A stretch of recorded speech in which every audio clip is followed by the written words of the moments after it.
चंद्रयान-3 के एल्गोरिथम ने आखिरी मौके पर दिखाया कमाल। इसरो की ऑटोमेटिक लैंडिंग तकनीक थी इतनी बेमिसाल, जिसे देखकर दुनिया भर में गूंजा हमारे देश भारत का नाम। विक्रम लैंडर के सामने फेल हुए नासा, रूस और चीन के महंगे अंतरिक्ष यान सिर्फ इसरो के चंद्रयान पर ही टिकी हुई थी और हर तरफ विक्रम लैंडर की लैंडिंग को लेकर कौतूहल का माहौल बना हुआ था। चारों तरफ इसरो और चंद्रयान-3 की ही बातें चल रही थी। इसी बीच इसरो ने इतनी बड़ी गुड न्यूज दे दी, जिसे सुनकर हर भारतीय की आंखों में खुशी के आंसू छलक आए हैं। पूरी दुनिया में भारत की इस अपार सफलता के गुणगान गाए जा रहे हैं। जी हां, 2014 में इसरो द्वारा देखा हुआ सपना आज पूरा हो चुका है और चंद्रयान-3 के विक्रम लैंडर ने चांद के दक्षिणी ध्रुव की सतह पर सफल लैंडिंग करके ऐसा कमाल कर दिखाया है जो अमेरिका, चीन और रसिया जैसे बड़े देश भी नहीं कर पाए हैं। तो कैसे थे इस मिशन के आखिरी 20 मिनट? कैसे चंद्रयान मिशन में विक्रम लैंडर ने चखा सफलता का स्वाद?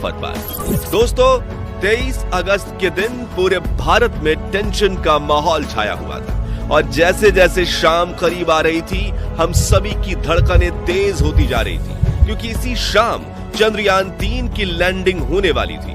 इसरो के वैज्ञानिकों की कठिन परीक्षा होने वाली थी और यही शाम भारत की किस्मत लिखने वाली थी। इसलिए शाम के 5:20 पर जब इसरो ने चंद्रयान-3 की लैंडिंग का लाइव टेलीकास्ट शुरू किया, तो 140 करोड़ भारतीय अपने मोबाइल और टीवी स्क्रीन के सामने नजरें गड़ाए बैठ गए और प्रधानमंत्री नरेंद्र मोदी भी साउथ अफ्रीका से इसरो के साथ लाइव जुड़ गए थे और सभी उस पल का इंतजार कर रहे थे जब विक्रम लैंडर की लैंडिंग शुरू होने वाली थी। इंतजार के इन घड़ियों में हर एक पल 1 घंटे के जैसा मालूम पड़ रहा था, लेकिन आखिरी में वो पल आ ही गया जब विक्रम लैंडर की लैंडिंग शुरू होने वाली थी, जिसे देखने के लिए सिर्फ भारत ही नहीं बल्कि पूरी दुनिया के लोग उत्सुक थे। और इस मिशन को लाइव देखने से भारत के दुश्मन देश यानी चीन और पाकिस्तान भी खुद को नहीं रोक पाए थे। तो आखिर क्या हुआ आखिरी के उस 20 मिनटों में, जिसके बाद चंद्रयान-3 ने इतिहास रच दिया?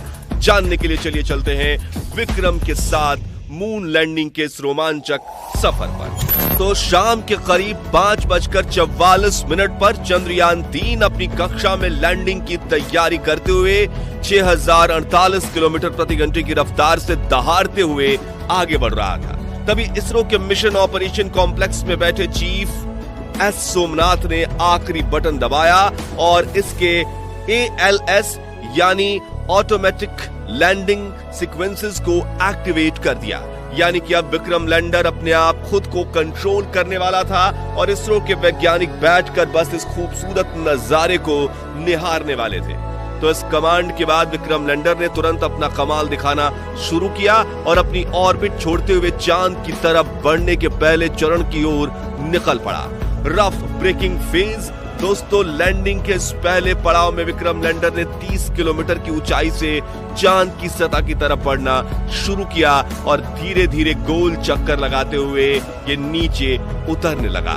इस दौरान शुरुआत में इसकी रफ्तार 6000 किलोमीटर प्रति घंटा थी, लेकिन इसके अपने चारों डीबूस्टर इंजन को ऑन करके विपरीत दिशा में दबाव देने से धीरे धीरे रफ्तार कम होने लगी। करीब 11 मिनट 30 सेकंड्स के बाद इसने अपनी रफ्तार को 1300 किलोमीटर प्रति घंटा कर दिया था और ये सतह से सिर्फ और सिर्फ 7.4 किलोमीटर ऊंचाई तक पहुंच चुका था।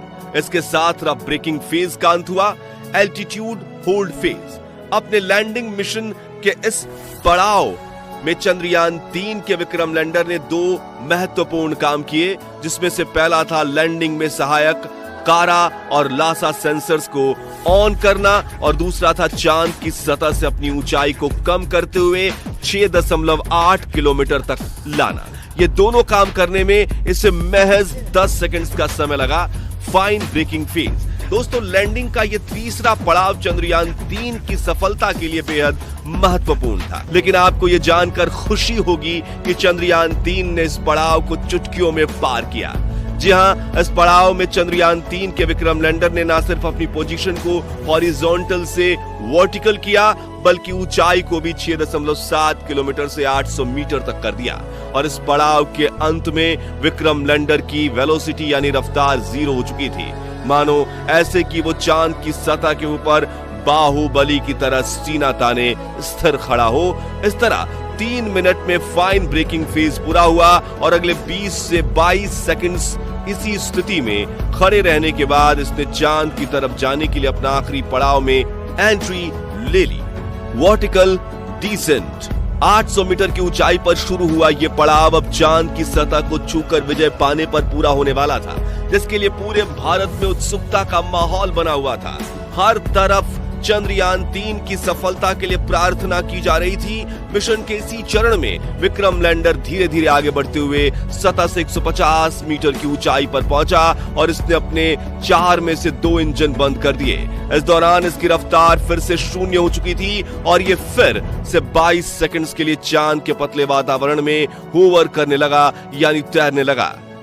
इसी बीच इसके अंदर लगे 11 कैमरास और 9 सेंसर्स लैंडिंग के लिए सही स्पॉट ढूंढ रहे थे। और आपको यह जानकर हैरानी होगी कि चंद्रयान 3 के ऑटोमेटिक लैंडिंग सीक्वेंसेस एल्गोरिथम और इसके सभी उपकरण ने साथ मिलकर रियल टाइम डेटा स्टडी करके सिर्फ 20 सेकंड्स में निर्णय ले लिया। और अगले 20 सेकंड्स में जैसे ही हमने पलकें झपकाई तो विक्रम लैंडर चंद्रमा की सतह पर सीना ताने खड़ा था।